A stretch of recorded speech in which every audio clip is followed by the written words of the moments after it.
Hello friends, कैसे हो आप सब। तो आइए शुरू करते हैं हम India S 23 borrowing cost. Borrowing cost का मीनिंग सबसे पहले हम देखते हैं तो इसके अंदर क्या क्या आता है। बोरोइंग कॉस्ट में सबसे पहले आता है कोई भी इंटरेस्ट या कोई भी other cost incurred in connection with the borrowing, यानी बोरोइंग से रिलेटेड कोई भी आपने कॉस्ट इंकर्ड किया है या फिर आपका जो उसके ऊपर इंटरेस्ट है वो आ गया आपकी बोरोइंग कॉस्ट।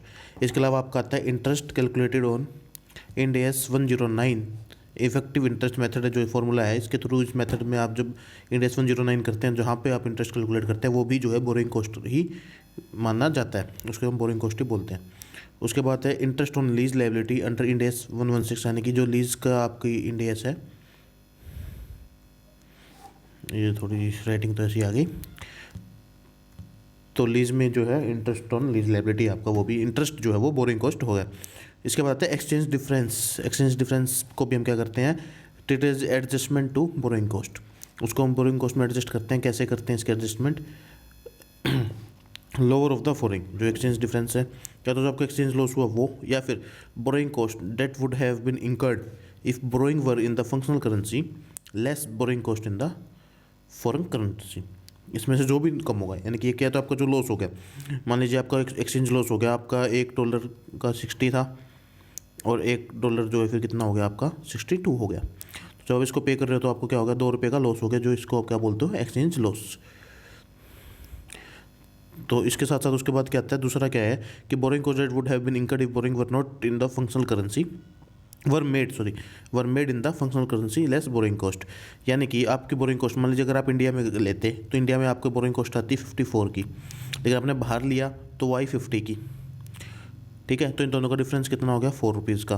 तो अब आप कितने इन दोनों में से क्या लेंगे, या तो ये या ये, इसमें से 4 या 2, 2 या 4 में से लोअर क्या आता है अपना 2 आता है, तो आप क्या ले लेंगे, 2 को आप बोरिंग कॉस्ट की एडजस्टमेंट के तौर पर इसको ट्रीट कर लेंगे, ये भी इसमें बोरिंग कॉस्ट का पार्ट बन जाता है।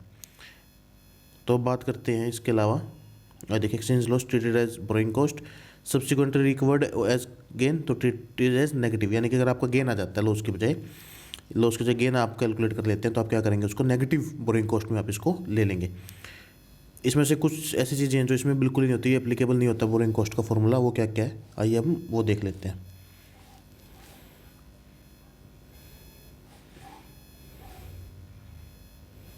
क्या हो रहा है, हाँ जी, तो शुरू करते हैं। इसमें किस में एप्लीकेबल नहीं है, to the cost of equity, आपके कॉस्ट ऑफ इक्विटी में नहीं है। जैसे आपने डिस्ट्रीब्यूशन कुछ किया इक्विटी शेयर होल्डर को, वो नहीं आएगा। प्रेफरेंस शेयर होल्डर को, क्योंकि जो कंसिडर एज इक्विटी है, तो उसमें अगर आपने कुछ दिया है तो वो भी आपका बोरिंग कॉस्ट पर नहीं आएगा। जो treated as liability preference share होते हैं, जो प्रेफरेंस शेयर लायबिलिटी हैं,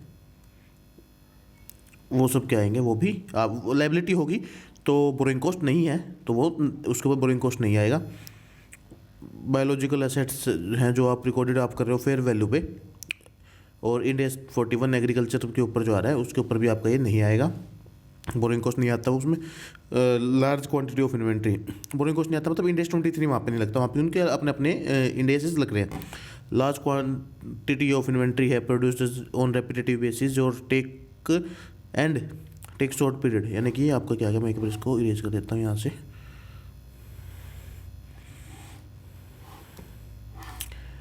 प्रोड्यूस ऑन रेपिटेटिव, ऐसे बार बार आप बना रहे हो, थोड़ा सा टाइम लगता है।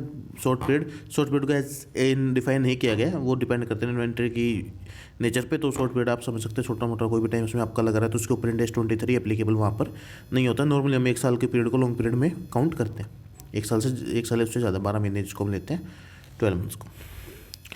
उसके बाद आता है रिकॉग्नाइजेशन प्रिंसिपल की। रिकॉग्नाइजेशन, आप बोरोइंग कॉस्ट को रिकॉग्नाइज कब कब और कैसे कैसे करेंगे, तो अब हम देखते हैं इसका क्या recognition principles.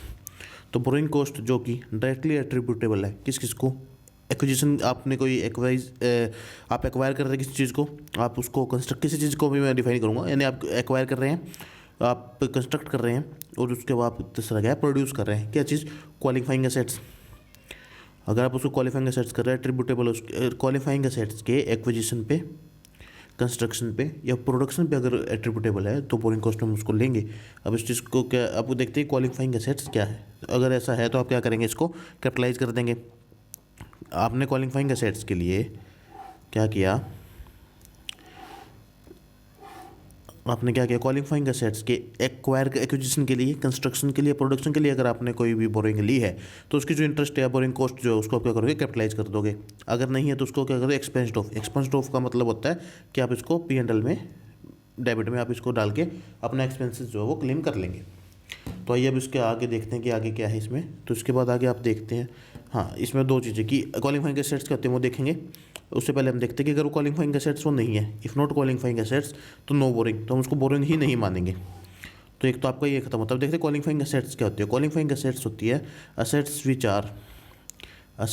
Which take substantial period of time to get ready for intended use और सेल।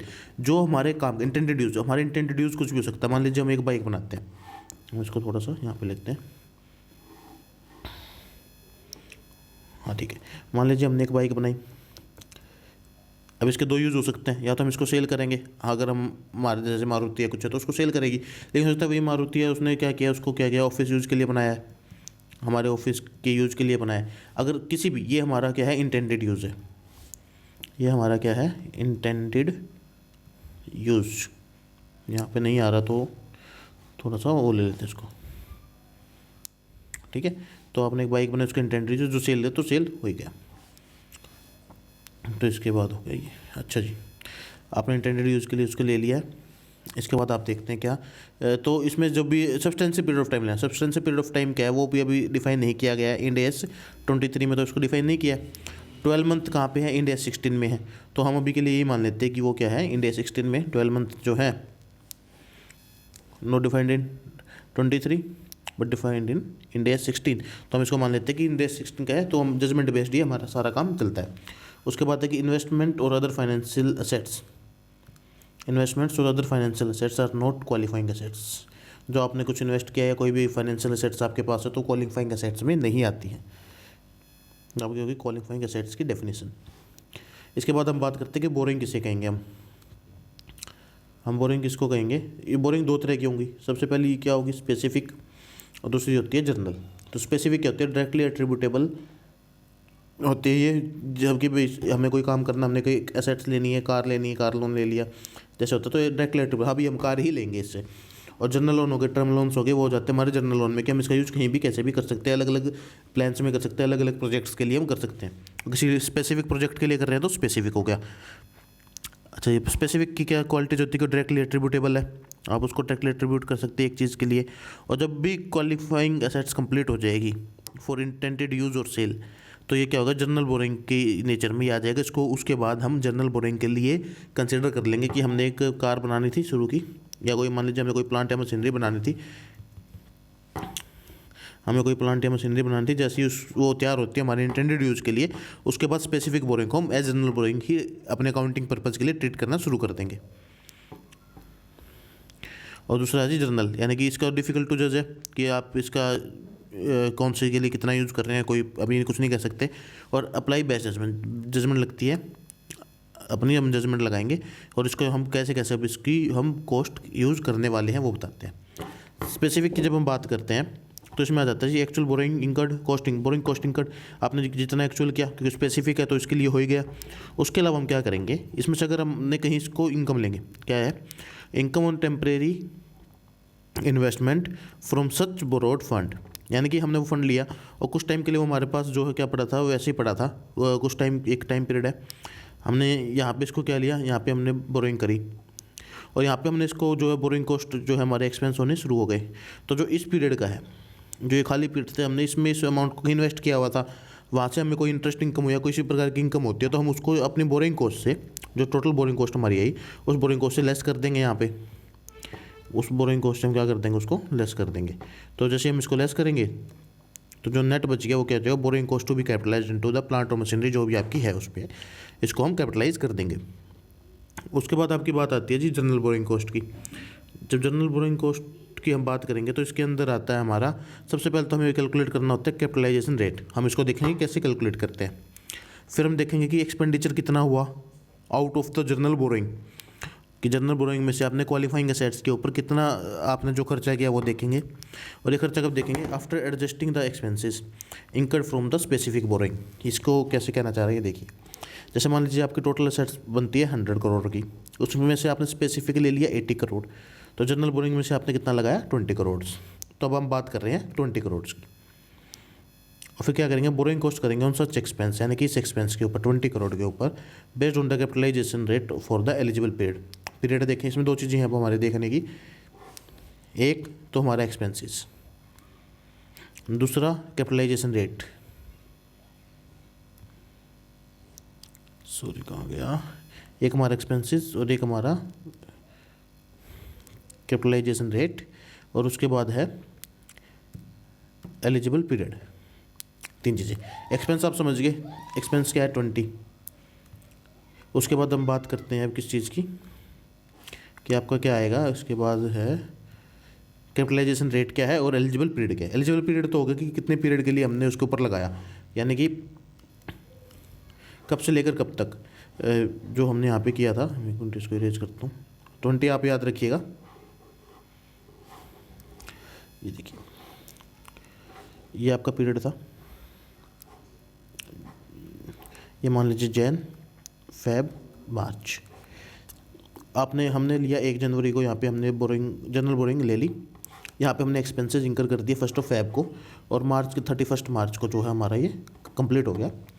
जो हमारी प्लांट थी उसका हमारा कंस्ट्रक्शन कंप्लीट हो जाता है। तो हमने क्या करते हैं कि जो पीरियड एलिजिबल पीरियड हम नॉर्मली लेते हैं यहाँ से लेकर जब तक हमने उसके ऊपर एक्सपेंस करना शुरू किया, जहाँ से हमने एक्सपेंस करना शुरू किया वहाँ से लेकर जब तक वो इंटेंडेड यूज या सेल के लिए तैयार हो गया, वो हमारा हो गया एलिजिबल पीरियड, कि हमने इतने पीरियड के लिए उसको लेना है। अब बात क्या रहेगी इसमें से, एक ही बात रहेगी, कैपिटलाइजेशन रेट किसको बोलेंगे। कैपिटलाइजेशन रेट हम बोलेंगे एक वेटेड एवरेज रेट है। वेटेड एवरेज ये क्या है, कैपिटलाइजेशन रेट की हम क्या बोलते हैं, weighted average rate, that is cost of general borrowing. अपनी टोटल कॉस्ट ली, डिवाइड किससे करेंगे, period for which general borrowing were outstanding. वो टोटल बोरिंग थी, एनुअल रेट हम इससे यहाँ पे निकाल लेंगे। तो एक तरह का एनुअल रेट रहता है कि आपका जो है, देखिए आपकी कॉस्ट हो गई, मान लीजिए आपने 3 महीने के लिए लोन लिया था और 10% 100 करोड़ को मान लीजिए आपने लोन लिया, 10% का रेट है 3 मंथ्स के लिए। बोरिंग कॉस्ट यानी कि 10 करोड़ साल का हो गया, और इसके ऊपर क्या रह गया आपका इंटू 3/12। आप क्या करेंगे, सबसे पहले तो इसमें आप ले लेंगे, तो ये हो जाएगा आपका लगभग 2.5, ये आ गया आपका 2.5, यानी आपका कॉस्ट कितना होगा 2.5। मंथ कितने थे आपके 3, तो 2.5 crore for the period of 3, तो आपका कितना आ गया, एनुअलाइज रेट आपका यहाँ से निकल के आ गया। ठीक है, तो इसके हिसाब से आप इसमें नॉर्मली आएगा तो वही, मतलब वो थोड़ा आपको अगर कॉस्ट दिए हुए हैं तो उसके हिसाब से आप इसको निकाल लेंगे, और जितना खर्चा आपने किए, क्योंकि उसके बाद खर्चा भी तो है कि आपने कितना एक्सपेंस किया, उसके ऊपर आपका सारा चलता रहेगा।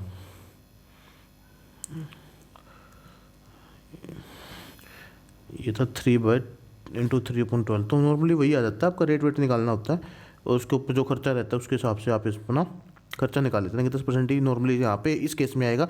बाकी चेंजेस आ सकते हैं जब आपकी स्पेसिफिक जो है वो जर्नल में चेंज होगी, उसकी टाइमिंग्स अलग होंगी, तो उसके हिसाब से यहाँ पर चेंजेस आएंगे।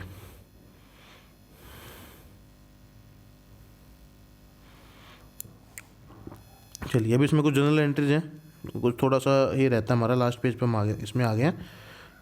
तो अब हम शुरू कर रहे हैं, 2 चीज़ें, जर्नल एंट्रीज और पीरियड ऑफ कैपिटलाइजेशन, किस पीरियड के लिए हमें करना है।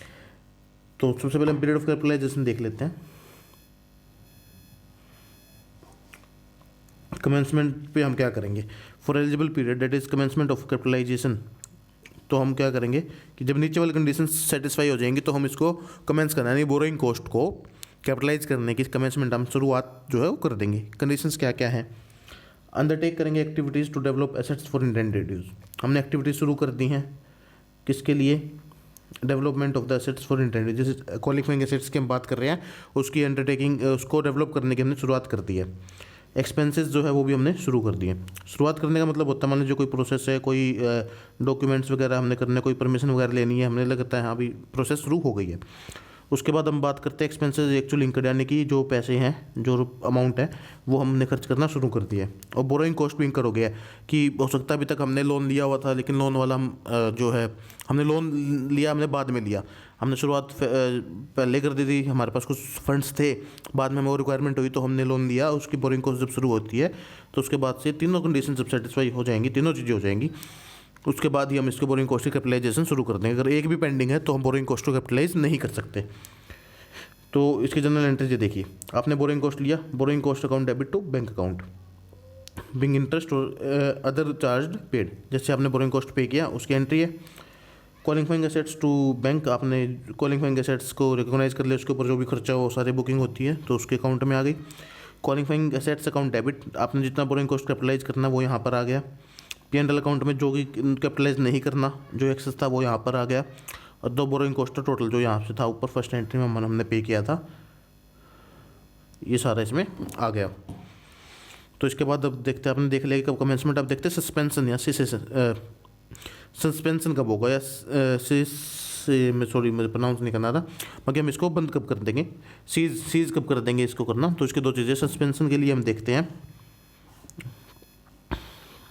कि development is not taking place due to abnormal reason in the extended period.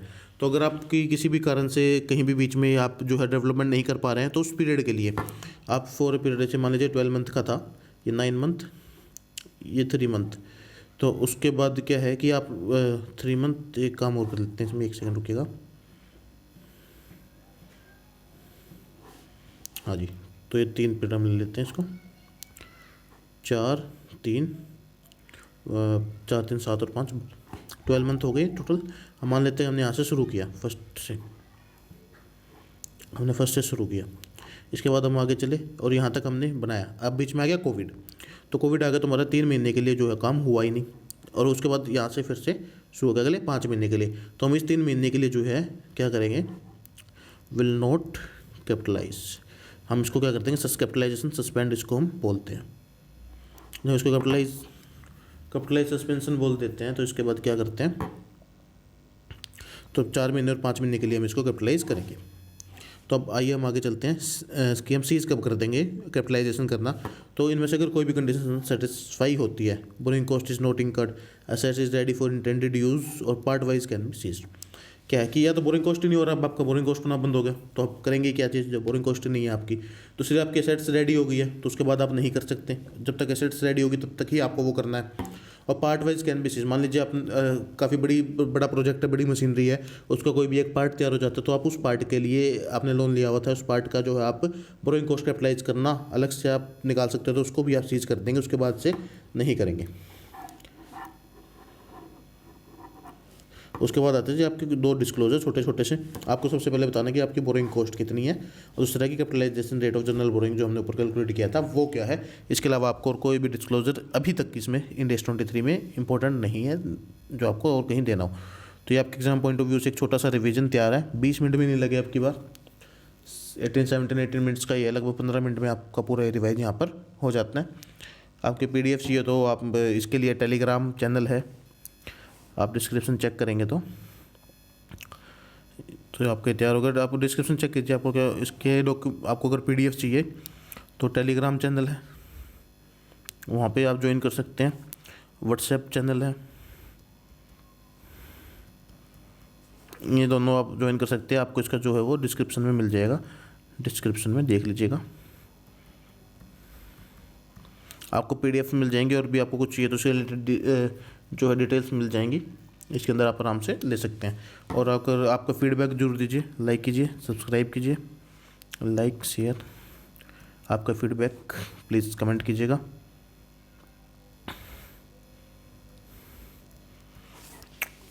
और शेयर तो कीजिएगा ही please, do watch full video. आपको अच्छा लगे तो और बताइए, हम ऐसे कौन सा इंड AS पहले लेके आए, आपकी कोई तैयारी चल रही है कि इंड AS आप पहले ले आइए तो आप वो बता दीजिए, वरना हमारा शेड्यूल बना हुआ हम उसके हिसाब से लेकर ही आएंगे। चलिए ठीक है, थैंक यू, धन्यवाद।